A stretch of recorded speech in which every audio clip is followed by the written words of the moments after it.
Hello fam, how y'all doing? This is your Uncle Tim. How you doing, Tims? This is Uncle Tim Rants and Reviews, a channel where I do a hell of a lot of ranting and a hell of a lot of reviewing. First of all, let's get this in. Thank you for being positive. Thank you for having love and support for the channel. Fam, you know what? Robbie Reyes, Ghost Rider, Charger, and Ghost Rider. You know, going for $350. You get Goblin Queen, which is tier 0. Tier 2 is Mephisto. Tier 1 is Daniel Hellstrom. So the whole thing, Daniel Hellstrom, is supposed to be a big name because they haven't dropped the figure yet that I know of. As far as, you know, with this particular Marvel lineup, you know, the way he is now. Fam, you know what? I want to say this, and I want to say this from the bottom of my heart. If Haslab wanted to save this, they would have dropped the price. Even at $350, it's a stretch. $300 is a stretch. $250 is a big ass stretch. $200 is a stretch. You get 3 figures. And that's the thing that people are looking at. You know, you're looking at previous figures like Galactus, and you understood why Galactus was what he was. You understand why the Sentinel was what he was. Then you look at the Hiss tank, you understand why that was what it was. Fam, you look at Victory Saver Optimus Prime. I mean, not Optimus Prime, Victory Saver. You look at him, that's what it was. Now, you get down to the Ghost Rider and the Ghost Rider Charger. What it is the Charger is a plastic toy with lights on it, with LED lights, with effects that glow once you press certain things and everything like that, fam. The wheels move, you know, but at the end of the day, that's what it is.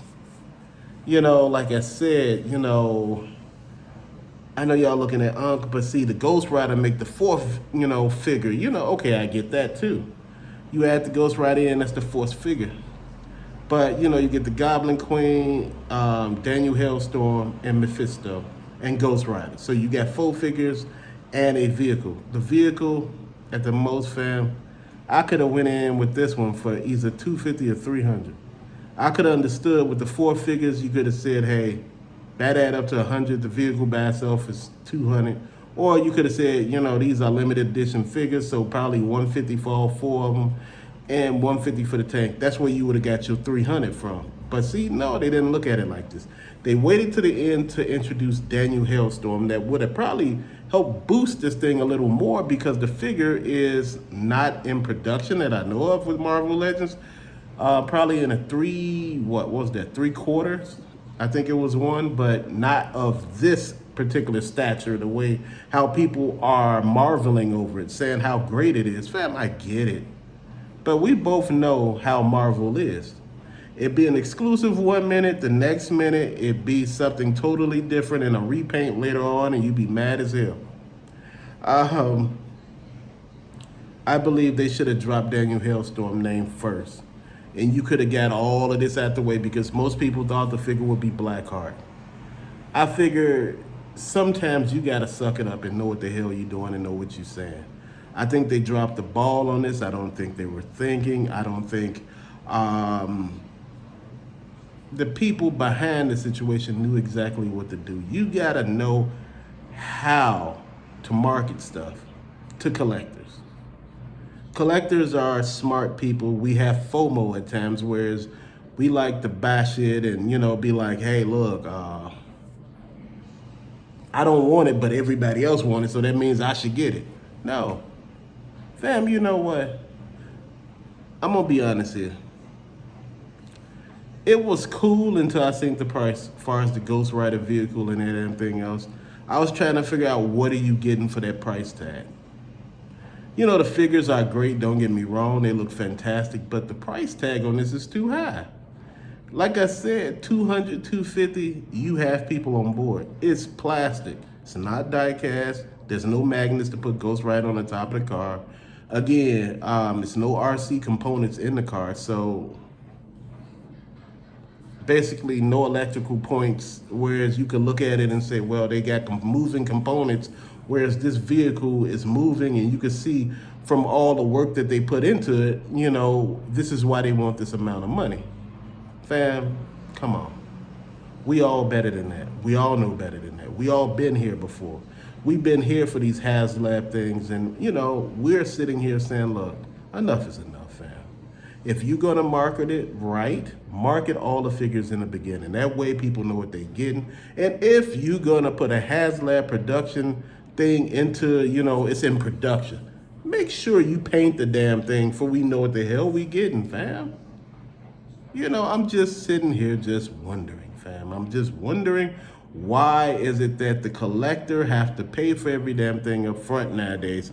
What changed about collecting that everybody feel that there's some sort of reason why, collectors should pay for everything up front just in case, we don't get them all out. That way we sell it all and we ain't losing no money. Fam, guess what? At the end of the day, people get tired and be like, shit, I really don't want to do this. I don't see the value in it. Like I was telling you before, it got to have value in it. You got to, have a big enough following to get this moving. Now, if you told me something like, I tell you something that would actually sell out damn near, within damn near an hour. If you said you was putting together a Cobra Night Raven for the 6-inch G.I. Joe classified line from the 80s, you know how fast that damn thing will get funded? You know how quickly that ball will get moving? Why? Because people want it. If you done the Terradrome from G.I. Joe classified, 6-inch line, based on the Terradrome from, I don't know if it's Terradrome or Terradome. We just shit, either one of them. You say based from the 80s, you will sell the hell out of it. Even if you put that damn thing for between $600 and $1,000, you will sell out. Why? Because the nostalgia with this item will sell the damn item. People are buying their childhood. They ain't buying any damn thing else. They don't really want the damn, the new toy. It's their childhood. Now they have the money to get the stuff that they want. The stuff they couldn't get when they were kids. Now you can afford it, fam. It's a big thing to look at. And this is why I push to so many collectors now. We need to know exactly what we getting our damn selves into. A lot of us don't think about it. A lot of us don't worry about it. A lot of us just talk, to ourselves and say, hey, fam, this is what we doing. I think at the end of the day, we should do this and we should do that. Fam, you know what? Whatever you feel like spending your money on, that's what's up. Let's just keep it real.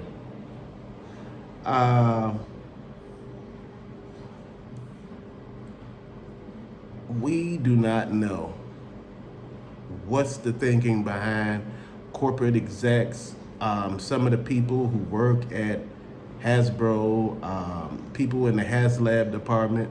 My whole thing is we could have done a lot of things better here.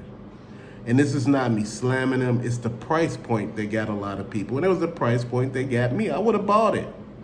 But the price was too damn high for what you get. You wasn't getting value. You was getting somebody out there trying to get a money grab. Okay, you released 4 good figures. Okay, I get that. Don't get me wrong. The vehicle is nice. But for $100 to $150, I can say the vehicle is nice for $100 to $150. Rest of the toys, $100. I could see that. So we at $250. I could see that all day long. It's not a money grab. It's just you saying, hey, look, okay, we doing this, this, and this. If anything, we looking at Lightyear from Buzz Lightyear, the movie, and seeing what they were actually able to put into toys that cost less than the that we're trying to buy from Haslab. Fam, if you want quality, if you want people to treat you better, you gotta demand respect, because right now, we're not getting it. We're just getting laughed at and looked at and like, ha, what you thinking? Fam, that ain't how it goes. You know what? It's real out here. And I think, things are going on right now that we don't know about. And like I said, it's crazy. But to later, fam, thanks for watching. Peace out.